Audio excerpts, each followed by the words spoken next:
श्री इम्तियाज जलील।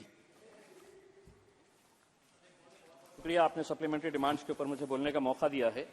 मैं महाराष्ट्र के एक मराठवाड़ा इलाके से आता हूं, जिसे हम सुसाइड कैपिटल ऑफ इंडिया भी कह सकते हैं।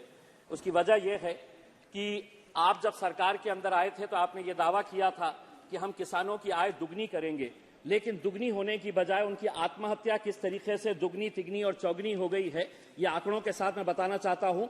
हिंदुस्तान का एक बहुत छोटा सा क्षेत्र है, सिर्फ उसी के आंकड़े में बताना चाहता हूं, मराठवाड़ा के।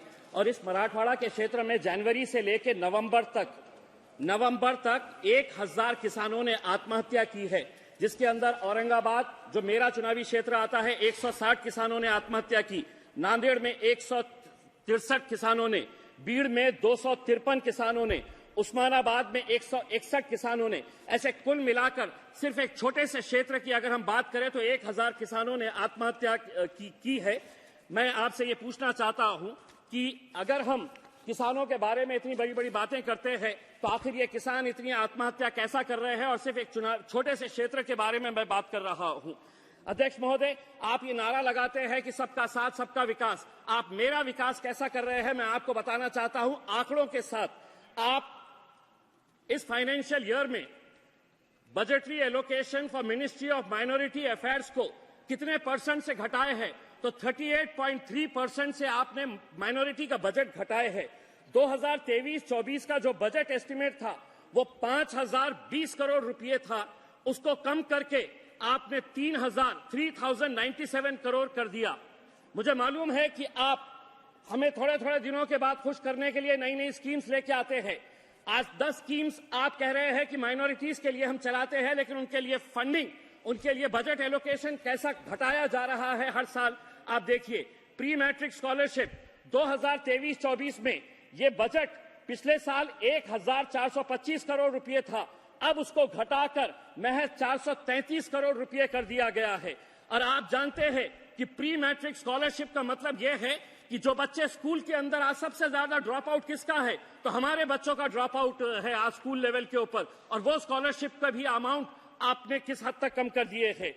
मेरिट का मींस बेस्ड स्कॉलरशिप, पिछले साल आपका बजट एलोकेशन कितना था, तो 365 करोड़ रुपए था, उसको घटाकर 365 करोड़ रुपए से आपने सिर्फ 44 करोड़ रुपए के ऊपर लेकर आ गए हैं। दूसरी सारी स्कीम्स है जिसको नाम बड़े खूबसूरत दिए गए हैं, नई उड़ान, नया सवेरा, लेकिन बजट हर टाइम आप कम करते जा रहे हैं और फिर ये नारा लगा रहे हैं कि आप सबका साथ सबका विकास करने की बात कर रहे हैं।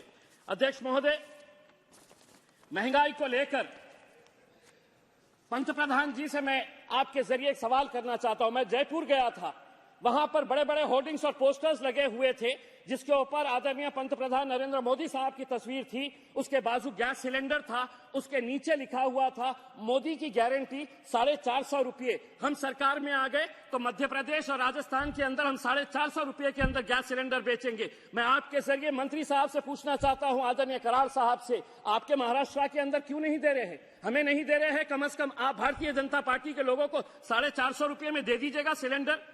यानी कि आप कम करना चाहे तो कर सकते हैं, लेकिन हर चीज को आप चुनाव के नजरिए से हमें कैसा फायदा मिल सकता है ये देखने की कोशिश कर रहे हैं। अध्यक्ष महोदय, आज महंगाई के बारे में और बेरोजगारी के बारे में अगर हम बात करें तो हर जगह आपने कॉन्ट्रैक्ट सिस्टम शुरू करके रखा हुआ है। इसका फायदा सिर्फ ठेकेदारों को हो रहा है, बाकी किसी को नहीं हो रहा है। EPS 95 के जो पेंशनर्स हैं, जिन्होंने 20 साल 30 साल काम किया है, आपने भी कई मर्तबा इस मुद्दे को उठाए हैं, वो पूरे के पूरे यहाँ पर कल से जंतर मंतर के ऊपर आंदोलन कर रहे हैं। उन्हें पेंशन कितनी दी जा रही है? फाइनेंस मिनिस्टर साहब सुनिए, 800 रुपये, 1000 रुपये, 1200 रुपये, 1500 रुपये, ये पेंशन अमाउंट उनको हर महीना दी जा रही है, और उसके जरिए उन्हें यह कहा जा रहा है इतने पैसों के अंदर अगर जी सके तो जियो, नहीं तो मरो, शोर मचाते क्यों हो। दूसरी बात यह है अध्यक्ष महोदय, आप गवर्नमेंट रिसीव्ड और कुछ आंकड़ों के साथ मैं बताना चाहता हूं। अगर पिछले साल की अगर हम तुलना करें, अप्रैल अक्टूबर 22-23 जीएसटी कलेक्शन अगर पिछले साल की तुलना उसी पीरियड के अंदर अगर इस साल करते हैं तो जीएसटी ड्रॉप हुआ है 7%, इनकम टैक्स का ड्रॉप हुआ है 2%, कॉरपोरेशन का ड्रॉप हुआ है, कॉरपोरेशन टैक्स का 5%, टोटल ड्रॉप अगर एवरेज निकालते हैं तो 5% का ये गवर्नमेंट रिसीप्ट का हुआ है। उसके तुलना के अंदर अगर एक्सपेंडिचर अगर देखेंगे सेम पीरियड के अंदर तो revenue expenditure less bye 1%, capital outlay less bye 4%। तो हमारा आपसे ये कहना है अध्यक्ष महोदय कि इस सप्लीमेंट्री डिमांड्स के जरिए आज डिफेंस के बारे में 11,827 करोड़ रुपए का सप्लीमेंट्री डिमांड रखा गया है। हम आपसे पूछना चाहते हैं आपकी चाइना की पॉलिसी क्या है? 25 पेट्रोलिंग पॉइंट्स हम खो चुके हैं। डेमसोंग हमारे हाथ में है क्या? इसका जवाब आप दीजिएगा। इसके ऊपर खामोश क्यों है? चाइना पॉलिसी के बारे में हमारा क्या है अध्यक्ष महोदय, इसके बारे में बता दीजिएगा, वरना अगर यही हाल रहा तो आगे चलकर हम सियाचिन को भी खो डालेंगे। आखिरी पॉइंट एक बताना चाहता हूं, एक्सटर्नल अफेयर्स का बजट आपने सप्लीमेंट्री डिमांड्स के अंदर रखा है 11,072 करोड़। मैं आपसे पूछना चाहता हूं कि वेस्ट एशिया की पॉलिसी इस देश की क्या है, ये देश को बताइए। आज हम हिंदुस्तान की सरकार से यह अपील करते हैं कि इस्राइल की हम कड़ी निंदा करते हैं कि फलस्तीनियों के अंदर जो आज 20,000 बच्चों को, सब महिलाओं को जो मारा गया है, 12 लाख लोग बेघर हो गए हैं, जेनोसाइड हो रहा है वहां पर, और हम मदर ऑफ डेमोक्रेसी बनकर बैठे हैं और खामोश बैठे हैं। मैं भारत सरकार से यह अनुरोध करता हूं कि फौरन जल्द से जल्द एक खंडन करे इसका और इजराइल गवर्नमेंट को कहे कि फौरन सीज फायर लाया जाए इस मुद्दे के ऊपर। अध्यक्ष महोदय सिर्फ 30 सेकंड का वक्त दीजिएगा।